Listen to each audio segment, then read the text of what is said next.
मोनिका जब विदा होकर ससुराल में आई थी तो उससे पहले ही दिन उसके पति अक्षय ने कहा था कि मोनिका मेरी बहन नेहा माँ और मेरी आंख का तारा है। जितना प्यार हम नेहा से करते हैं उतना ही तुम्हें भी करना होगा। वह मेरी बहन से ज्यादा अपनी औलाद जैसी है। मोनिका ने मुस्कुराकर अपने पति से कहा था कि अक्षय आप चिंता मत कीजिए, मैं छोटी बहन की तरह इसका ख्याल रखूंगी। लेकिन शादी के बाद कुछ ऐसा होता गया कि मोनिका के दिल से नेहा के लिए प्यार से ज्यादा नफरत बाहर आने लगी। नेहा की पढ़ाई चल रही थी और वह हर रोज कॉलेज जाती थी। मोनिका ने शादी के बाद से घर का कामकाज बखूबी संभाल रखा था। नेहा रात को ही मोनिका को सुबह के लिए नाश्ता बताकर सोती थी और मोनिका भी खुशी खुशी उसकी हर ख्वाहिश को पूरा करती थी। लेकिन धीरे धीरे नेहा ने मोनिका की अच्छाई का फायदा उठाना शुरू कर दिया और जब मोनिका ने अपनी सास निर्मला देवी से कहा कि मम्मी जी अब नेहा को भी घर के थोड़े बहुत काम करने चाहिए, तो उन्होंने कहा कि वह अभी छोटी है, नादान है और अगर तुम 4 काम कर लोगी तो घिस नहीं जाओगी। नेहा ने अपनी भाभी को अपनी माँ से ऐसा कहते सुन लिया और मोनिका से आकर बोली, तुम्हें शर्म नहीं आती? मेरी माँ के कान भर रही हो। इस घर में वही होता है जो मैं कहती हूँ, तो अपना दिमाग लगाने की जरूरत नहीं है। वह पहला दिन था जब मोनिका ने नेहा के मुंह से ऐसे शब्द सुने थे। शादी को 6 महीने गुजर गए और नेहा का स्वभाव बदलता गया। वह बात बात पर मोनिका को काम बताया करती, भले मोनिका आराम कर रही हो या फिर कोई और काम कर रही हो। यहाँ तक कि एक बार मोनिका रसोई में आटा गूंद रही थी, तभी नेहा ने आवाज लगाकर कहा, भाभी मेरे लिए मैगी बना दो। तो मोनिका ने कहा कि नेहा मैं आटा गूंद रही हूँ और परांठे बनाने वाली हूँ, आप गरम गरम परांठे ही खा लेना। यह सुनकर नेहा ने पास बैठी अपनी माँ से कहा, देखा माँ, इसने मेरे लिए मैगी बनाने को मना कर दिया, क्या जो यह रहेगी मुझे वही खाना पड़ेगा? यह बात सुनकर निर्मला देवी गुस्से में बुनबुनाती हुई रसोई में जा पहुंची और आटा गूंद रही मोनिका के बाल पकड़कर कहा, तेरी हिम्मत कैसे हुई नेहा को कुछ भी मना करने की? तुझे हमने पहले ही कह दिया था कि नेहा को कभी भी ना नहीं करना है। बाल खींचे जाने से मोनिका की गर्दन पीछे झुकी हुई थी और जिससे उसे बहुत तेज दर्द हो रहा था। लेकिन सास ने उसके बाल इतने कसकर पकड़े हुए थे कि मोनिका छुड़ा नहीं पा रही थी। मोनिका ने जल्दी से कहा, मम्मी जी मैं अभी मैगी बना देती हूँ, प्लीज मेरे बाल छोड़ दीजिए, मुझे बहुत तेज दर्द हो रहा है। मोनिका को उस दिन पता चल गया था कि अगर उसने नेहा को कभी भी ना कहा तो क्या हो सकता है। अब नेहा इस बात का फायदा उठाती रहती थी। मोनिका जब दोपहर में रसोई का काम निपटाकर कमरे में आराम करने जाती थी, तब इस समय नेहिका जाकर उसे जोर से चिल्लाते हुए उठा देती थी और कहती थी कि इतना काम नहीं है जितना तुम आराम करती हो, चुपचाप मेरे लिए मैंगो शेक बना दो। आंखों में नींद लिए थकी हारी मोनिका चुपचाप रसोई में मैंगो शेक बनाने के लिए चल दी थी। यह कोई एक दिन की बात नहीं थी, यह तो रोज का था। मोनिका में कोई ना कोई खामी निकालना नेहा का स्वभाव बन गया था। एक दिन नेहा के कॉलेज में पार्टी थी, बल्कि वह एक विदाई समारोह था जिसमें नेहा को साड़ी पहनकर जाना था। जब मोनिका रसोई में काम कर रही थी, उस समय नेहा उसके कमरे में गई। उसने मोनिका से पूछा तक नहीं और उसने उसकी अलमारी से अपनी पसंद की एक साड़ी निकालकर अपने कमरे में लाकर रख दी। मोनिका इस बारे में कुछ नहीं जानती थी, लेकिन जब कॉलेज जाने के लिए नेहा साड़ी पहनकर तैयार हुई तो मोनिका अपनी साड़ी देखकर हक्की बक्की रह गई। उसके मुंह से निकल पड़ा कि यह तो मेरी साड़ी है। तो सास निर्मला देवी ने आंखें दिखाकर कहा, तेरी है? तो क्या इस पर तेरा नाम लिखा है कि कोई और नहीं पहन सकता? मोनिका ने धीरे से कहा कि नहीं मम्मी जी, ऐसी बात नहीं है, लेकिन दीदी ने यह साड़ी अलमारी से कब ली मुझे तो पता ही नहीं चला। मोनिका की यह बात सुनकर नेहा गुस्से में बोली, यह घर मेरा है और मुझे तुमसे परमिशन लेने की कोई जरूरत नहीं है। मुझे जो पसंद आएगा मैं उठा लूंगी। मोनिका कुछ समझ में नहीं आ रहा था कि जो चीज़ मेरी अलमारी में रखी है वह तो मेरी है।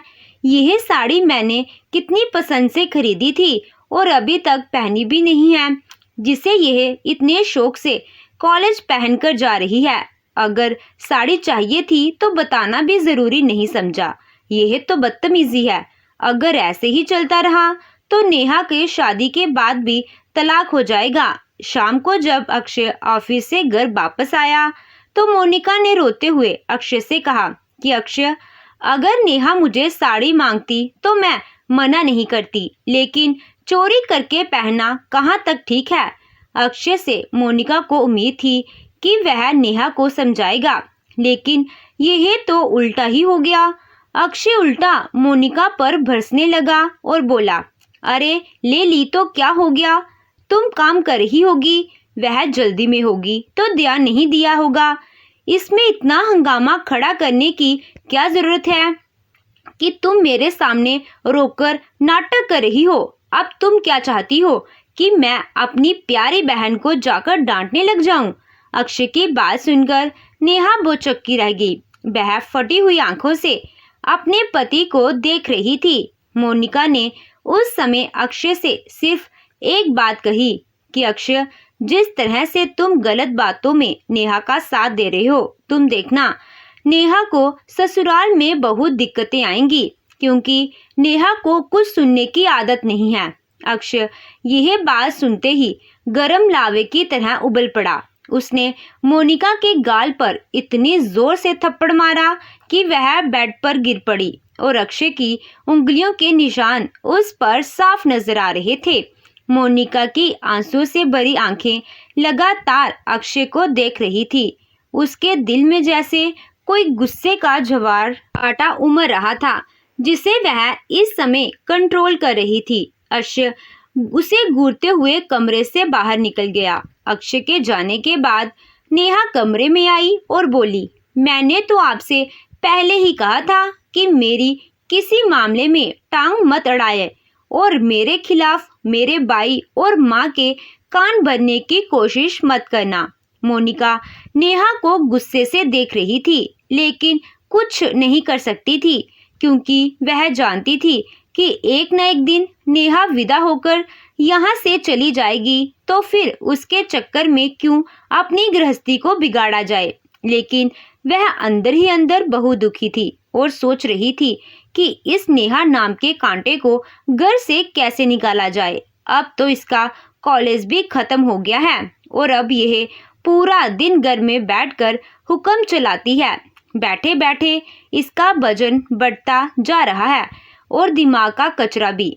मोनिका ने परेशान होकर एक दिन अपना सारा दुख अपनी माँ के साथ साझा किया तो माँ ने कहा, बेटा तू परेशान मत हो, मैं कुछ रास्ता निकालती हूँ जिससे यह कांटा आसानी से निकल जाएगा और तेरी जिंदगी में शांति भी वापस आ जाएगी। आज पहली बार मोनिका को बहुत सुकून महसूस हो रहा था, क्योंकि आज उसने माँ के सामने अपना बोझ हल्का किया था।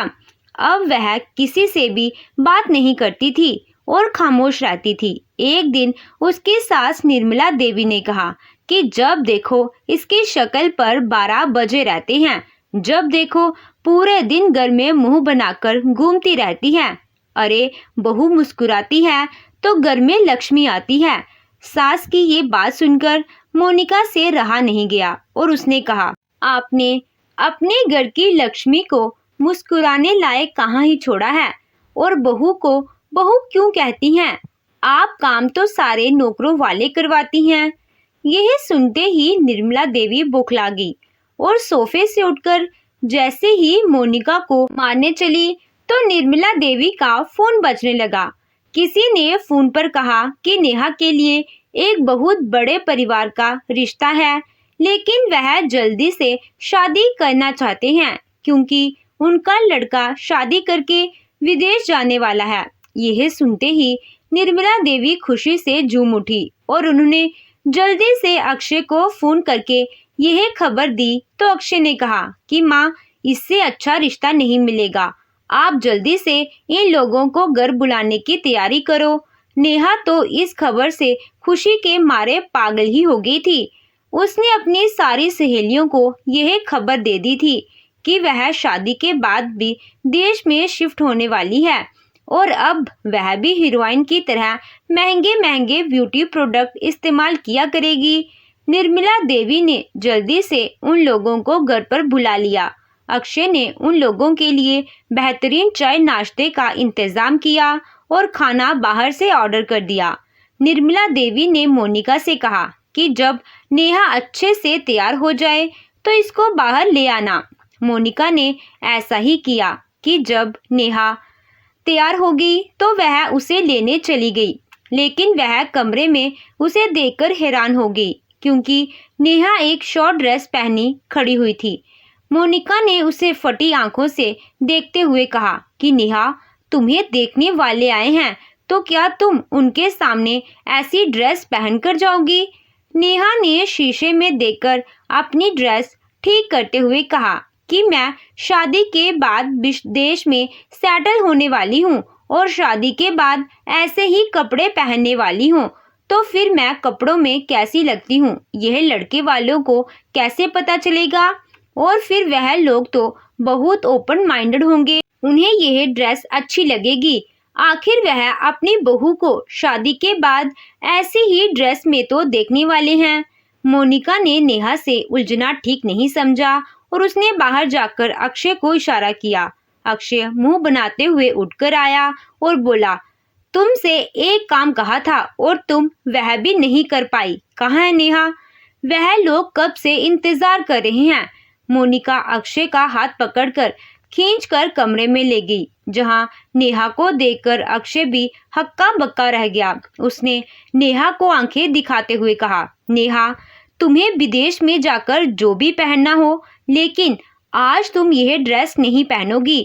नेहा ने कहा कि भैया, आप भी इसकी बातों में आ गए। मुझे पता था यह आपको भड़काकर लाई है।